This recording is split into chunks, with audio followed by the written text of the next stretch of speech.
I'm excited. After my trip to Amsterdam, I had the opportunity to experience Michelle Obama live from first row as she was closing her book tour that ended in Amsterdam in the last stop from her European part of the book tour. Now, if you haven't read the book, you absolutely have to be coming or listen to the audio book version, because she's fantastic. She's the one that reads it out and she's amazing. Her energy is unique. So watch how she enters on stage using a really powerful music piece, which is "That Girl Is on Fire." Amsterdam, make much more noise than they did in Paris last night. Stomp your feet, raise your voices, and welcome Michelle Obama.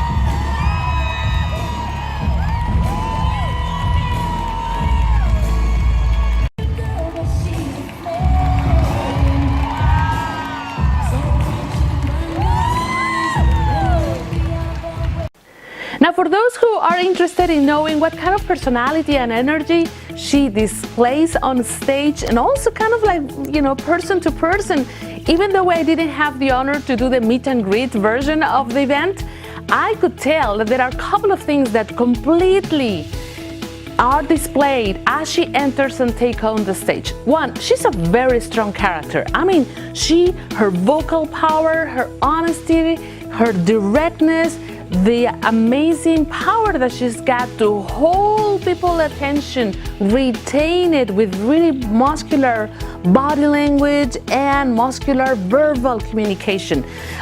That's unique power.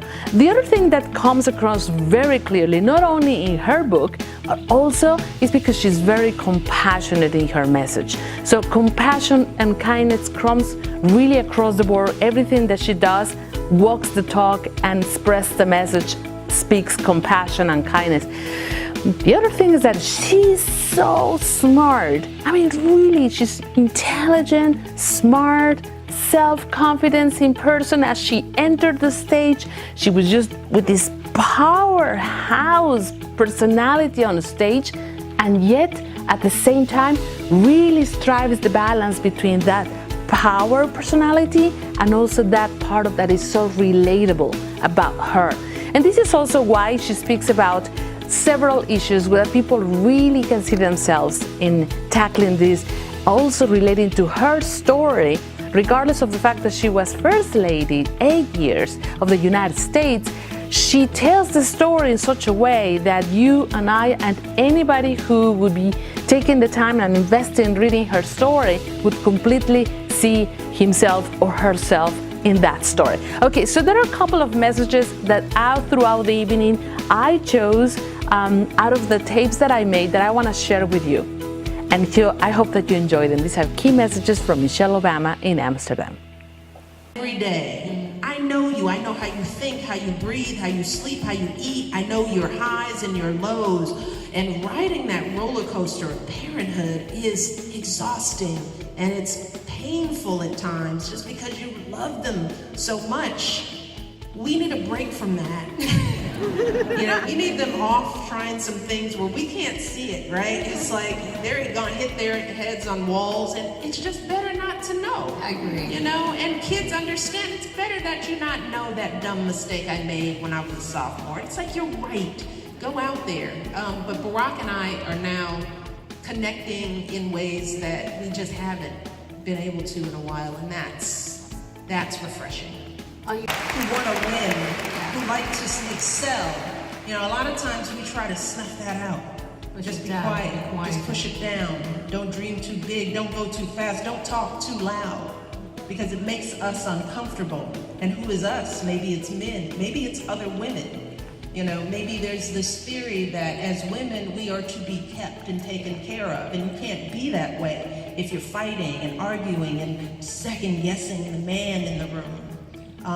We snuff that out in girls. I was lucky enough to have parents who kept that flame lit, and it was a delicate balance to keep the fire in the belly of a girl in a way that she could be sent out into the world and not self-destruct. And my parents did help to do that for me. People who are bullies are trying to bully. They're trying to inflict harm. And I don't think there's anything wrong with us saying, it worked, it hurts, because then it absolves the bully or the person who's saying it. They're fine. No, it leaves a little cut in you. Every time something is said, every time your voice is distorted, every time people willfully misinterpret you, it hurts. But it also hurts as a woman to be underestimated. Yeah. It hurts to have your voice silenced. It hurts when you're ignored in your workplace. It hurts when somebody catcalls you and comments about your bodies. It hurts to be harassed. It hurts when you're date raped. When a nice encounter with a young man turns into something ugly. Hey, it all hurts. And it all leaves cuts. And I'm not the only one.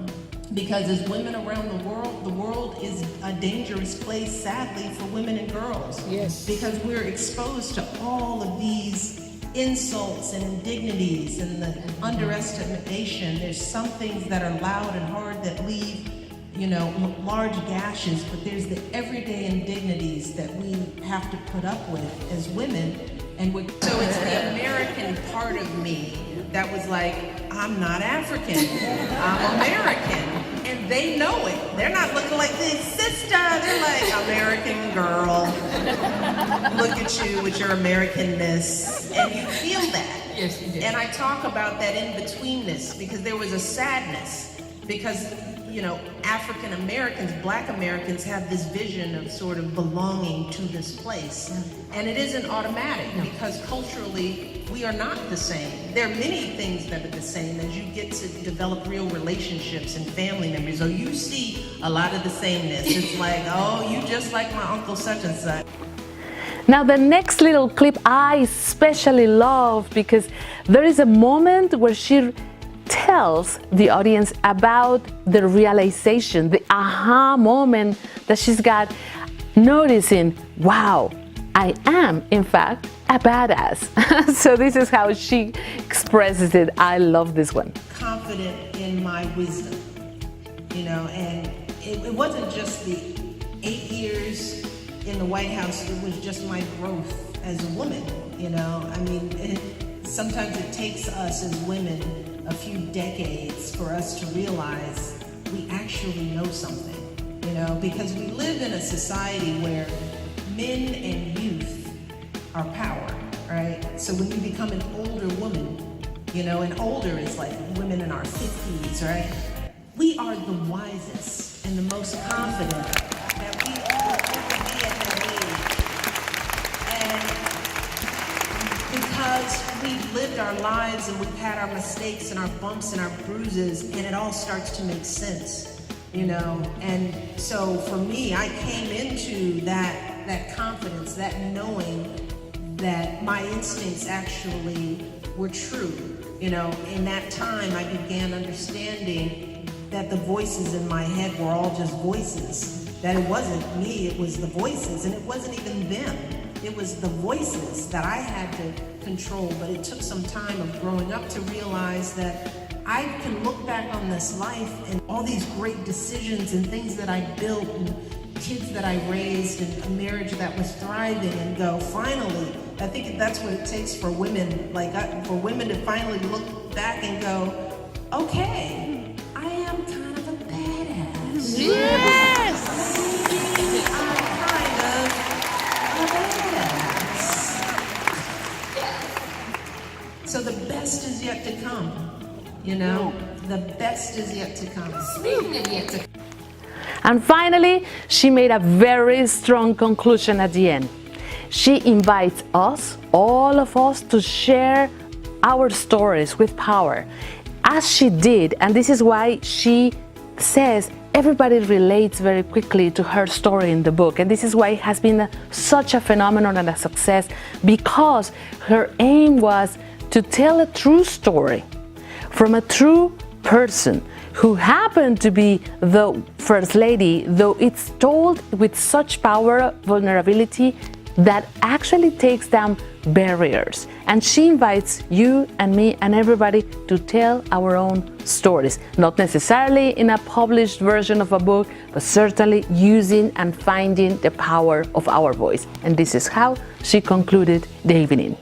Share our stories, our real stories, our pain and our triumphs, our hopes and our joys, in the little journeys that we all take. That's what breaks down barriers. That's what people are connecting with. They're connecting with me because I told the story, but it's the story that's the power. But in order to do that, you first have to believe that your story has value. And we all don't believe that. Most of us don't. Most of us think that there's one way to be human, that there's one way to be right. We've got people killing and fighting and dying over this one notion that there's one way to be human, one way to pray, one way to love, one way to look. And that's so far from the truth of how we've been created. So we have to feel good about ourselves to tap into our own stories in order to share it. We need more stories out there of how to be human, not fewer. We need to expand the possibility of what it means to be human, not narrow it down to just a few races and genders who can do anything in the world. But in order for that to happen, we have to tell our stories. And it doesn't have to be told in some biography that's going to be published. You can tell it to yourself, tell it to your children, tell it to your neighbors, your colleagues, your coworkers. Be vulnerable, dare to be vulnerable.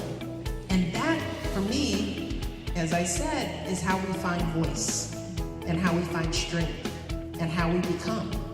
So my hope for everybody here, anybody who hears my voice, who hears my corny jokes and my off-colored stuff, takes away that this isn't about Michelle Obama.